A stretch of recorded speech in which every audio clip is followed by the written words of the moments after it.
உபத்திரவங்கள் என்ற வார்த்தை கேள்விப்பட்டவுடன் இன்று அநேகரின் இதயங்களில் பயம் ஏற்படுகிறது. சிலர் கிறிஸ்தவ வாழ்க்கை என்பது முழுக்க முழுக்க சுகம், ஆசீர்வாதம், வெற்றி, பிரச்சனை இல்லாத வாழ்க்கை என்று நினைக்கிறார்கள். சிலர் அதை போலவே போதிக்கவும் செய்கிறார்கள். ஆனால் நாம் அநேக உபத்திரவங்களின் வழியாய் தேவனுடைய ராஜ்யத்தில் பிரவேசிக்க வேண்டும் என்று தேவனுடைய வார்த்தை தெளிவாக சொல்கிறது. இன்றைய அனுதின தியானம், இப்படிப்பட்ட உபத்திரவங்களை சகிக்க நாம் நியமிக்கப்பட்டிருக்கிறோம் என்று நீங்கள் அறிந்திருக்கிறீர்களே. 1 தெசலோனிக்கேயர் 3:3. உபத்திரவங்கள் என்ற வார்த்தை கேள்விப்பட்டவுடன் இன்று அநேகரின் இதயங்களில் பயம் ஏற்படுகிறது. சிலர் கிறிஸ்தவ வாழ்க்கை என்பது முழுக்க முழுக்க சுகம், ஆசீர்வாதம், வெற்றி, பிரச்சனை இல்லாத வாழ்க்கை என்று நினைக்கிறார்கள். சிலர் அதை போலவே போதிக்கவும் செய்கிறார்கள். ஆனால் நாம் அநேக உபத்திரவங்களின் வழியாய் தேவனுடைய ராஜ்யத்தில் பிரவேசிக்க வேண்டும் என்று தேவனுடைய வார்த்தை தெளிவாக சொல்கிறது. தேவன் அப்போஸ்தலராகிய பவுலை சந்தித்த போது அவரை குறித்த தேவ திட்டத்தை அனனியாவுக்கு வெளிப்படுத்தினார். அப்போது தேவன் என்ன சொன்னார் தெரியுமா? அவன் என்னுடைய நாமத்தின் நிமித்தம் எவ்வளவாய் பாடுபட வேண்டும் என்பதை நான் அவனுக்கு காண்பிப்பேன் என்றார்.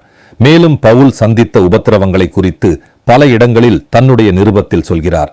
எங்களுக்கு தோன்றுகிறபடி தேவன் அப்போஸ்தலர்களாகிய எங்களை மரணத்துக்கு குறிக்கப்பட்டவர்கள் போல கடைசியானவர்களாய் காணப்பட பண்ணினார். நாங்கள் உலகத்துக்கும் தூதருக்கும் மனுஷருக்கும் வேடிக்கையானோம். நாங்கள் கிறிஸ்துவ நிமித்தம் பைத்தியக்காரர், நீங்கள் கிறிஸ்துவில் புத்திசாலிகள். நாங்கள் பலவீனர், நீங்கள் பலவான்கள். நீங்கள் கனவான்கள், நாங்கள் கனவீனர். இந்நேரம் வரைக்கும் பசியுள்ளவர்களும் தாகமுள்ளவர்களும் நிர்வாணிகளும் குட்டுண்டவர்களும் தங்க இடமில்லாதவர்களுமாயிருக்கிறோம்.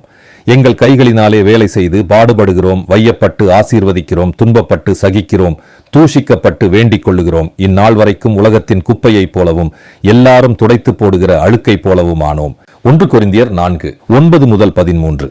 அதாவது தேவனுக்காக வாழும் வாழ்க்கை சோதனைகள் இல்லாத வாழ்க்கை அல்ல, மாறாக தேவனுடைய நாமத்திற்காக துன்பங்களை சந்தித்தாலும் அவற்றின் மூலம் மகிமைக்குள் நடத்தப்படுகிற வாழ்க்கையே உண்மையான கிறிஸ்தவ வாழ்க்கையாகும். உபத்திரவம் மட்டுமே கிறிஸ்தவ வாழ்க்கை அல்ல, அது கிறிஸ்தவ வாழ்க்கையில் ஒரு பகுதியே. அது நம்மை தேவனுடைய ராஜ்யத்திற்குள் கொண்டு செல்வதற்கு தேவையான ஒரு பாதை. எனவே தேவனுடைய வார்த்தை உபத்திரவங்களை சகிக்க நாம் நியமிக்கப்பட்டிருக்கிறோம் என்று சொல்கிறது. நாம் உபத்திரவங்கள், துன்பங்கள், போராட்டங்களை குறித்து பயப்பட தேவையில்லை. காரணம், இவைகளின் மத்தியில் தேவன் உங்களோடு கூட இருக்கிறார். உங்கள் திராணிக்கு மேலாக நீங்கள் சோதிக்கப்படுகிறதற்கு தேவன் இடம் கொடுக்க மாட்டார். அவைகளை தாங்கத்தக்கதாக சோதனையோடு கூட அதற்கு தப்பிக்கொள்ளும்படியான போக்கையும் உண்டாக்குவார்.